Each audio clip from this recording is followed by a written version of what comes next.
Stephen Carr, welcome to Back to Byker. Pleasure to be here, Andrew. Lovely to see you. You played Barney Hardy for 5 series between 1992 and 1996. You are one of the most requested cast members on Back to Byker. How does that feel?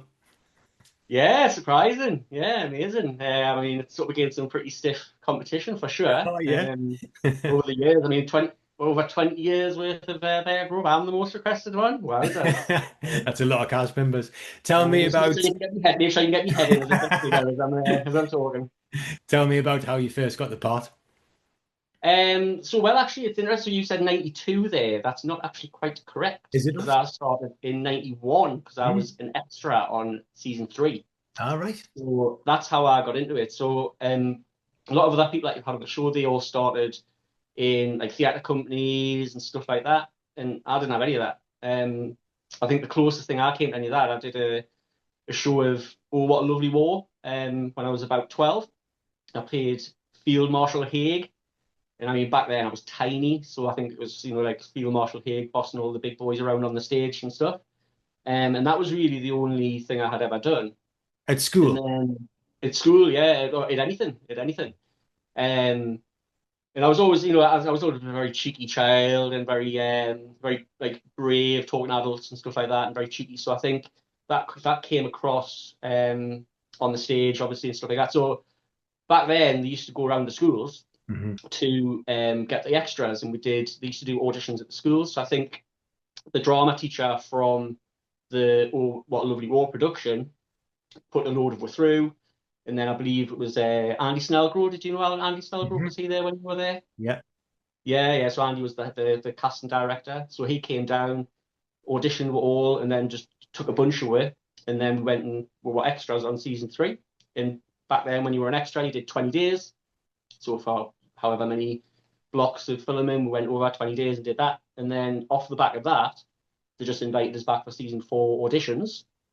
And I don't really remember a great deal about the auditions. I know when you spoke to Luke Dale and Justine McKenzie and stuff like that, they seem to have very strong memories of the auditions, which I don't.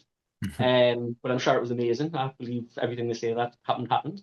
Um, but what I remember the most of kind of starting was when they took on a new person, they used to always have to take over for a medical. Remember, did Hmm. you go? You obviously went for your medical as well. Yeah, you go to the medical, which was weird. Being a kid, going for a medical, Hmm. and it was just obviously an insurance thing for the contract and stuff. So that's what I remember. I remember being sat in the waiting room for the medical with Luke Dale, Justine McKenzie, Donna A, Janie Hoy. So we all started together, and that's kind of my first memory of ever really being part of the main cast. Was that weird medical experience and Luke Dale doing impressions of wrestlers to keep everyone entertained while we're all sat there. Me thinking, who's this weird kid? Wrestling impressions. So it was your first. It was your first. Sorry? It was your first TV job. How did you find being in front of the camera like on your first day? No bother. Again, like I say, I was always just very cheeky and kind of very like brave in those kind of senses. Nothing ever really bothered us. Still doesn't really. Mm. I'm always pretty easy going with anything like that. So yeah, I think I just slipped right into it. Um, that first season, I was hanging around with the kind of the tried and tested actors at Byker Grove. Obviously Ant Deck, Brett Adams as Noddy, David Oliver as Marcus, all of those lads, and obviously Craig Riley as my brother, Winston. And so I was just there with some pretty good acting chops, and they were all pretty experienced of being on the show. Mhm. And I think that was great because that first season I kind of absorbed a little bit of their calm and a little bit of their easygoing nature. Mhm. But all the cast and crew always made you feel very at ease when you were there, and they all looked after you really well. But yeah, it was brilliant. I loved it. Absolutely loved it. Because he came in, because Barney became such a big character in his own right, I completely forgot that you were Winston's little brother. I was, How did you come yes. in? How did you come into it? So I think the first that was it. It was just all of a sudden I was there. I think the first scene I was ever on as a speaking part was standing outside the school waiting for Winston coming out, and I think I was leaning up against with Dad's old back knackered van. So my dad was a guy called Alan Renwick, I think he was called, and he played Jack. And then that was it. It was just kind of me standing, leaning up against the van, going, "How are you, Winston? Come on, and we're waiting for you." And he's like, "What are you doing here?" And that first half of that season, I was very like hero worshipped Winston all the time, and it was like, "Oh, Winston's so good, and I bet you could do that better than anybody else," and things like that. So I was a bit of a sappy little runt for Winston that first half of season 4. But then I can't remember what it was. I think he played a practical joke on us. I think he'd sent us off to my dad for like a left-handed screwdriver or something like that, or like the long stand. And after that, it was like, "Oh, you're not my brother anymore." And then kind of Barney went off on his own way a little bit away from Winston after that. And then pretty rarely just disappeared. He's one of those ones that just left without any big fanfare and stuff like that. And I was just Barney after that. Mm.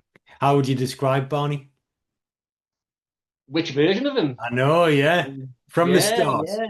He went through some transformations, didn't he? So then the early days, he was that little cheeky Charlie, always up for anything and hanging around with all the lads and always having quite opinions, very opinionated about stuff, very stand up for himself in situations. And then kind of, I think, Barney was a funny character. It's funny that I see him most requests because I feel like in the middle part of the time I was in it, I didn't really do a great deal. There was a few storylines here and there, which lasted over a couple of episodes, like the Grove Matrix and the DJing with Fru and the stuff with the Wallaby and things. But it was quite like just a couple of episodes here and there, like spread out through the season. Hmm. And it wasn't until kind of later on in season 7 when he started turning into the version of Barney that I have most affinity with, because he turned into a little rascal Yeah. and started being a little bad lad, and then we all know how that happened. He ended up going down to Pokey. Mm. Did you enjoy playing the bad lad? Loved it. Yeah, that was definitely my favourite time. So it's that's the type of thing that I always remember back to. It's funny. So then my partner Cheryl, she'd never watched the show, and when it came back, she was like, "Oh, I've got to watch it. I've got to watch it." I says, "Oh, well, you should just watch season 7 because that's the best one." She's like, "Why?" It's like, "Oh, well, it's because I started turning bad and I started doing all the bad stuff." And she was going, "No, no, no." So she watched them all, and she's watching us when I'm really young, and she's going, "Oh, look how cute you are, and oh, you're so adorable," and all that sort of stuff. And I'm like, "Ha ha ha, Just wait. just you wait, you'll see what's coming." It was proper drama as well towards the end, wasn't it? Was that fun? Yeah, yeah, absolutely. Yeah. Um, I said to Luke, like I thought it was really sad what happened to you two and the friendship and stuff towards the end, but it was great to watch. yeah, yeah, absolutely. It was fantastic. I think when you're watching it through, there was a bit more focus put on them two as kind of the new two like male leads coming through and stuff, and what they were going to do with me, it could have just been a sad ending where they just split off, and I'm kind of glad it went the way it did. I liked that ending where they did kind of split up, although it is sad. Mm, And I think, like you say, it did add that extra bit of drama, and I think that's something I hadn't really had in the show up until that point. And mm, it was, Luke said himself on his interview that we were kind of more comedy element, and it was that kind of the B stories in counterpart to all the melodrama that was going on with the teen pregnancies and all that sort of stuff. And so having that nice dramatic moment to go out on was really great. I loved it, and I loved playing the bad boy. It was fantastic. yeah. How did your partnership with Luke come about? Was it because you were friends in real life and they saw that chemistry, or was it just coincidence that they put you together as well? Well, you'd have to ask the writers about that one, but I would imagine it was because they had that chemistry. So I think one of the things was because we just lived down the road from each other, and we still do. Each only lives down a mile down the road, and we would get taxis back and forwards together. Mhm. So they would quite often pick him up first, and then they would come and get me, and then they would drive up to the Mitre. So we had those sort of 20 minutes there and back each day, just the two in the back of a taxi, getting to know each other in those early days, and that's kind of where friendship kicked off and how we started to get to know each other a lot more. And then because he only lived down a mile down the road, we used to see each other when we were kids. I used to go over his house, he used to come over mine, and then just as we grew older, that just continued. But yeah, I think Luke said himself, and I think a few of that people have commented that we were little rascals off the screen as well.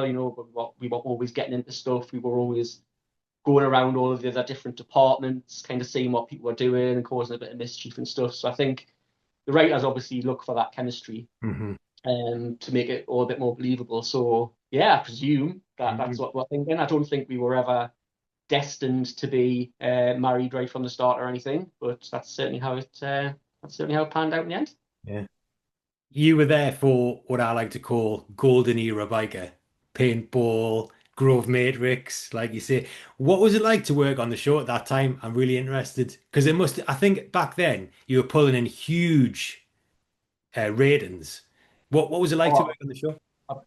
yeah, I mean, it was amazing. I think, I'm quite laid back, really, and I think I sometimes in my head I take it a bit for granted that I did that. And so it's like, oh, well, it's just completely normal. Everybody does that kind of thing. It's obviously completely wrong. So growing up in that environment, I had a lot of time off from school. Um, you were having days and days and days off from school and going and working with adults in a job that you were getting paid pretty well for. And it was, yeah, very, very formative. And I remember back, there's quite a few things in my life that I learned from people there that I would have never learned from school and stuff like that. Like I was thinking, like, like I remember one of the runners teaching us how to juggle and stuff like that. And all of that came from that place. So I think being there and doing it was just absolutely amazing and once in a lifetime opportunity, which most people don't get. So it was absolutely fantastic. I loved that. But then, like you say, the golden era. I don't know. It was just the era for me. I don't think I really thought of it as the golden era at the time. But the show was when I first started season 4. It was still a relatively new show, but as you say, it was massive. It was the biggest kids TV show in the country at the time. I mean, they were regularly pulling in what 6-7 million viewers a week, and I mean that's enormous. I mean, even the biggest shows on TV now don't come anywhere near that kind of figures. So, yeah, and I think like John Jefferson was saying the other week that there was only 4 channels back then, so there wasn't that much choice, and you didn't have streaming and the internet and all that sort of stuff. But yeah, and again, I got like all my friends at school were all just must be amazing and stuff. But again, I was quite laid back, so I'm like, it's pretty good, yeah. How did your schoolmates react? Were they cool about it? Yeah. Most of me, I had a good little squad of friends, and yeah, they were all great about it. I think there was a bit where I think some of them might start getting a little bit jelly of it, and kind of like distancing themselves from us a little bit. But then I got the opportunity. We were filming in the Metro Centre, and we're doing a scene. I can't remember what it was now. I don't think it was the Grove Patrol stuff. But I think it was earlier than that. I think we're following somebody. I can't remember what it was. But anyway, they were short of extras, so they had said, "Oh, do you want to bring some mates along?" So then, as soon as my mates found out that, well, a lot nicer it was. And I took a few of my select mates along, and they did extras for that part in the Metro Centre. And after that, I think everybody was a lot more nice that it was after that because they thought maybe they'll be here next time. And everyone is extras. They never did though. I made them think they would, but What about in the streets? Because if you're pulling in that many viewers, you must be getting recognized left, right, and center, were you?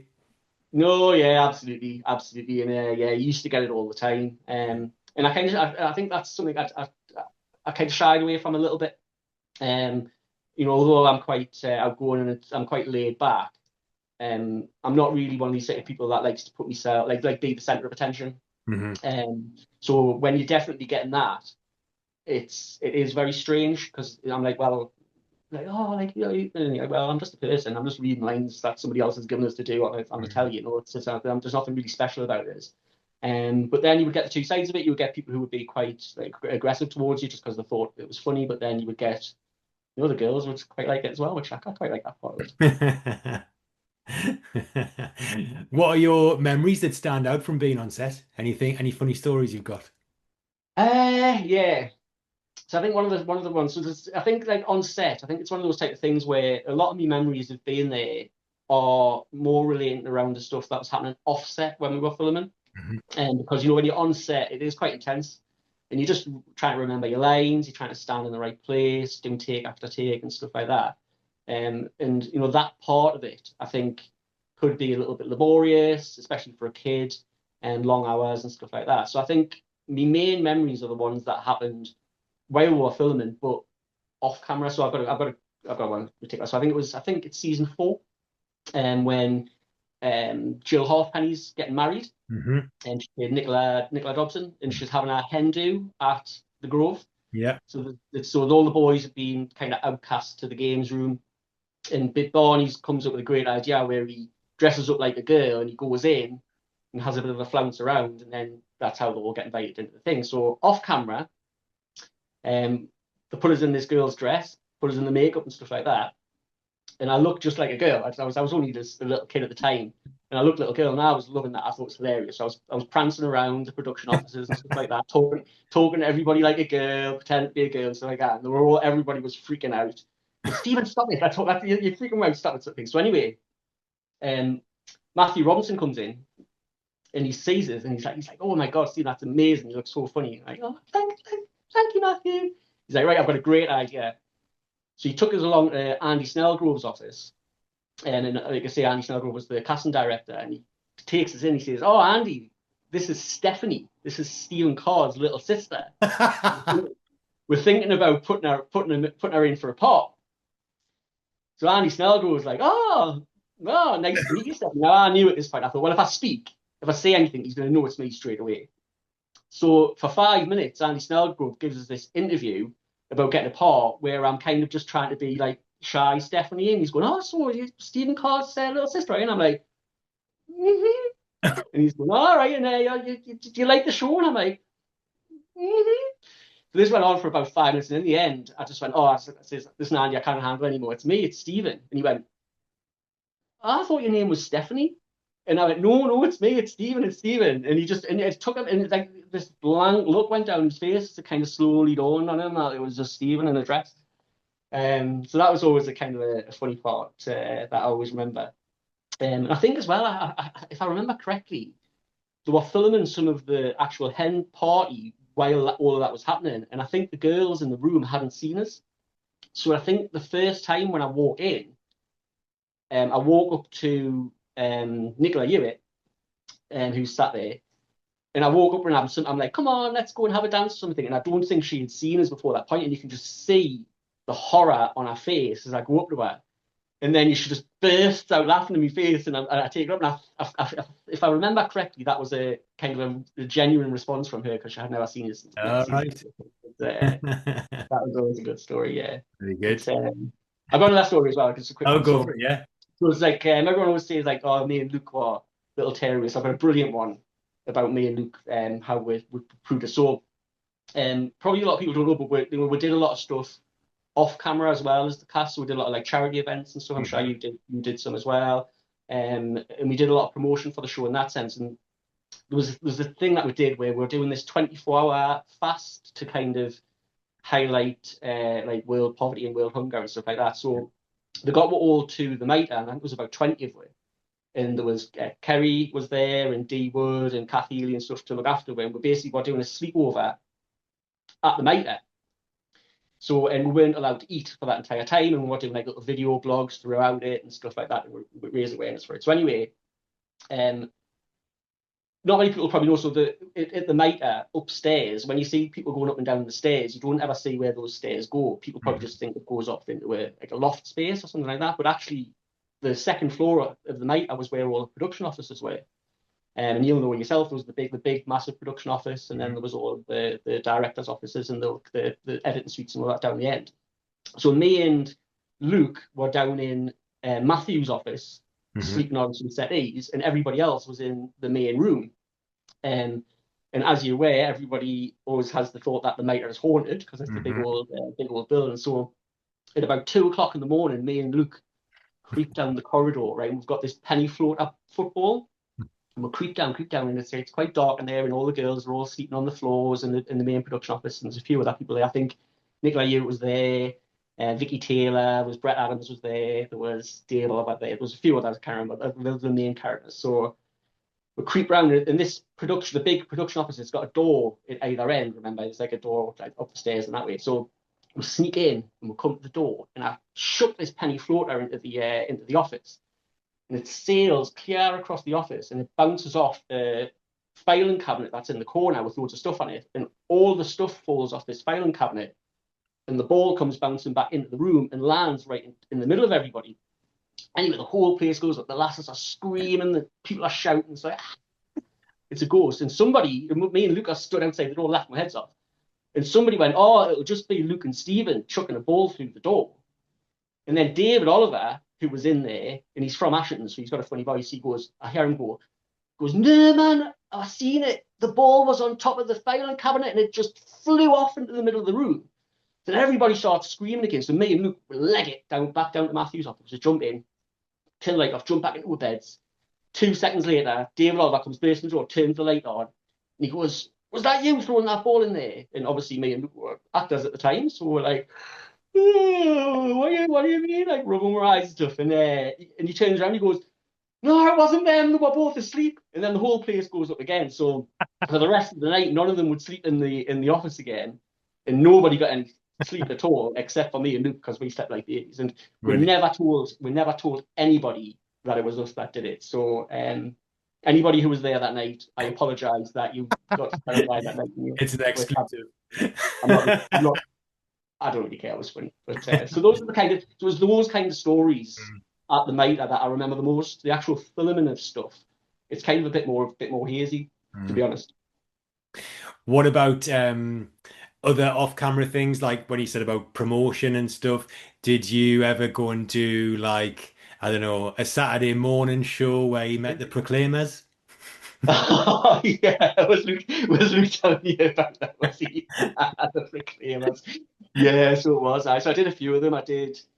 Oh, which ones did I did? So I did like early door. Like I think the first one I ever did was one called Parallel 9, which was like a Saturday morning kids TV show. And that was weird. I remember the guy on it. He had like really big long eyebrows for some bizarre reason. I think it was like some sci-fi type show. And then I did What's Up Doc.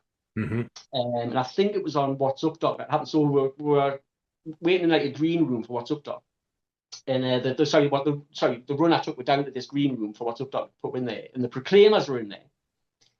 So the took were in. They're like, "Oh, you come sit down." They went, "Oh, do you want to meet the Proclaimers?" And we were like, me and Luke are like, "Yeah, all right then." So the took were in. It was like, "Oh, so Proclaimers." I don't know what they're called. Proclaimers. This is Luke and Steve. Steve, the Proclaimers. So we're like, "Oh," we sit down. We're like, "No, hi." And we were just waiting for our bit to go on. So the Proclaimers are sat there. It's all very awkward looking at me, and they're like, so lads, do you want our autographs? And me and Luke were just kind of like, no, thanks. And then we just sat there in uncomfortable silence for half an hour until we had to go on. Did they know that you were off the TV as well? No, I don't think they did. I think they just thought we were two Competition that had been something like that had been taken in. But you want our autographs? Me and Luke would still say that to each other all the time when we see each other. That's brilliant. So we did a few of those things. Did a few of the Saturday morning shows, and they were good fun as well. Yeah, absolutely. Byker's now streaming on STV, and it's coming to ITVX on the 16th of November. Can you believe that people are still talking about the show today? Yeah, it's crazy. Kind of seeing the response online and stuff like that. And I mean, I get messages. I get messages on Facebook of people, of fans and stuff like that, just saying how much they love it and how much it meant to them and stuff like that. And again, just with being so laid back, I'm like, oh yeah, like, great. I'm really glad, but I'm just a person reading lines at the end of the day. I didn't split the atom or anything like that. But it's nice. It's nice that it had such a big effect on people. And it's great that it's back on. Yeah. I mean, like I say, my partner Cheryl, she'd never seen it, and she's absolutely loving watching it.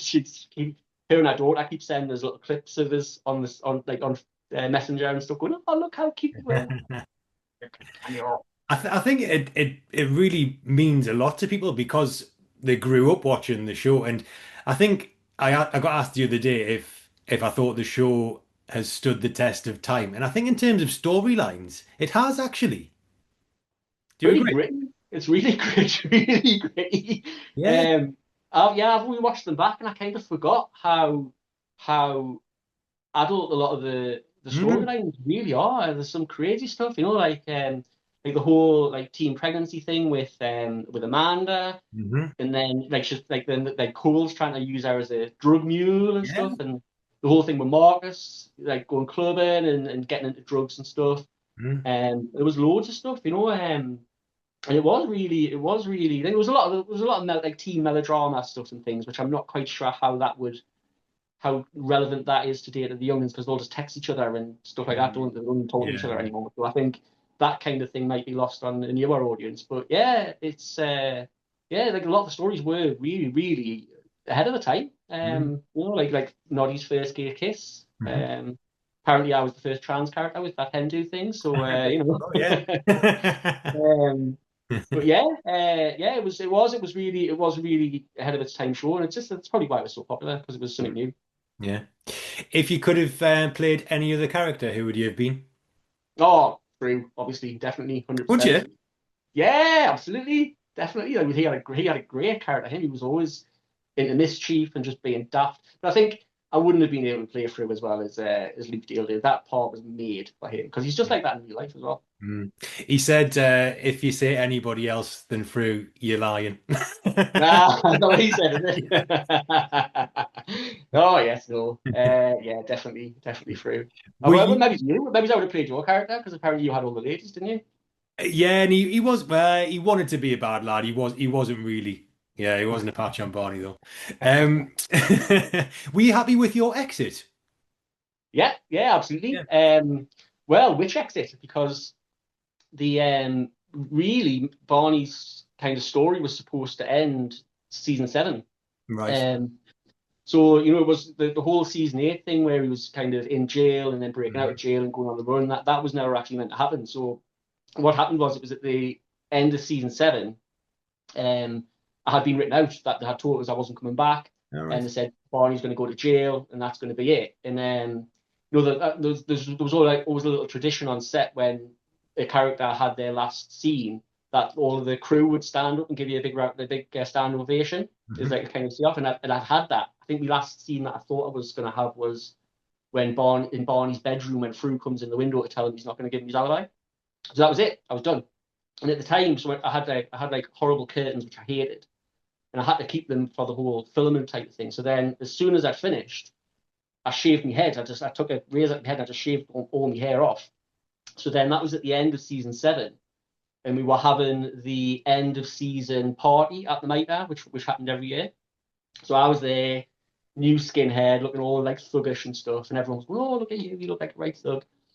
And then Matthew Robinson came in. This is a recurring theme here. Matthew Robinson came in and he's like, "Whoa, Stephen, you look amazing." You know how dramatic Matthew could be. So then he was kind of looking at us and he scurried off. And then we're all just having a party, having a drink and stuff. And then he comes back half an hour later and he says, "Stephen, can I have a chat with you?" And I was like, "Oh yeah, go on." And so come back to me. He says, "Look, I just love your look. You look like a right thug. It looks amazing. I've had an idea. Do you want to come back for season 8? And we'll do this storyline where you're in prison and blah, blah. I was like, I'll have to have a think about that, Matthew. Yes, I'll do it. Kind of, like so yes, and then that was it. So I think I was more happy with the way he went out in season 8 than he did in season 7. So if you had have asked us that and I hadn't been in season 8, I would have went, oh yeah, it was all right. I got sent to jail. Mm. But the whole extra part on top of that, I think that really cemented how evil and horrible Barney had actually become because he was Mm. very manipulative. He was manipulating all the people around him. He was manipulating Carrie Ann Christian's character, Mm. Flora, yeah, and he was manipulating through and lying to them to get what he wanted. And yeah, he turned into a right little nasty character. But yeah, Mm. I loved it. I absolutely loved it. I wouldn't have wanted to go out any other way. Mm. I certainly wouldn't have wanted to just go out on a just disappear. I didn't Yeah. want to die. Mm. But yeah, I liked it. Mm. I would do it again. The reason I ask is because on some of the comments that I've read, people weren't very happy that with the way that you left. All right. But I think they just All right. weren't happy that you left at all, really, Yeah. judging Well, from the why comments. why they're not happy with the fact that I turned into a baddie? Like, I think I was going to be too I don't easy for know. them. I don't know. People can All reply right. in the comments, I suppose. Yeah. Yeah. In the comments, guys, I'll read them all. I'll read Yeah. them all. I'm not going to comment on any of them, but I'll read them all. What was your next move after leaving the show? So yeah, so I mean, again, I think a lot of people that you spoke to, they said, "Oh, I tried to go to the acting jobs and I tried to get an agent and stuff," and I didn't do any of that. Once I was gone, and I didn't really have any plans to do any more acting at all after that. Mhm. So yeah, so I bounced around for a few years and doing this and that, and then I joined the Royal Navy. How did you? I served in the Royal Navy. So I was on the mine disposal ships. So we went all over the world, clearing minefields at sea. Had a great time doing that. Traveled all over the place, and we met some amazing people. So yeah, that was absolutely fantastic. I really loved being in the Navy. And then after that, I left and I went to university. I got my degree in illustration, which I don't use at all for anything other than just my own pleasure of having one. And then after that, I got into swimming teaching. So I started teaching kids how to swim, Mhm. and I've been doing that ever since. I've been doing that for about 13 years. All right. And now I manage swim schools. So I manage 3 swim schools in the Northeast. Mhm. We teach about 5,000 kids a week how to swim. So yeah, I'm enjoying that. It's pretty good. Nice. Oh, you've had a very varied career. Oh God, that was just the highlights. That I've had many more Oh, obviously really? meaningless jobs that I hate. What was it like going from being on set to being in the Navy? Very different, I imagine. Different. Yes, it was a bit more different. Yes, it was a little bit different. Yeah. Yeah, I mean, there was a bit of a gap. It wasn't sort of straight from one to the other. So I had kind of grew up into an adult by that point. Hmm. Um, but yeah, I just approached it like the same as I approach everything. Just get on with it, you know. But yeah, I really enjoyed my time in the Navy. It was great. But yeah, the two things are completely incomparable in this sort of thing. Yeah. Last question. What do you think Barney's doing now? Oh, he's still in jail, Do you think? 100%. Yeah. Yeah, well, he's on his like 20th time in jail, something like that. I think Barney was a career criminal after that, and I don't think he was a very good one. So I think Yeah. he's been in and out of jail many times, and I think he's probably just about to come out soon. But So if he'll he be had if he had cleaned up his act, would we like to see him in the reboot? Oh, well, I want to see him in the reboot when he hasn't cleaned up his act. Oh, good point. Yeah, I think that would be I think that would be brilliant. I think Luke Dale should be the new Jeff, Yeah. running the Grove. It's all nice and idyllic, and then one day Barney turns up and starts causing bother. Brilliant. Get out and Jack on the phone right now. I'm not shaving the beard off, though. I'm keeping the beard. That's me one thing that I have to insist on. Thank you very much, Stephen. This has been great. Yeah, no, it's been an absolute pleasure speaking to you, Andrew. We just went back to Byker.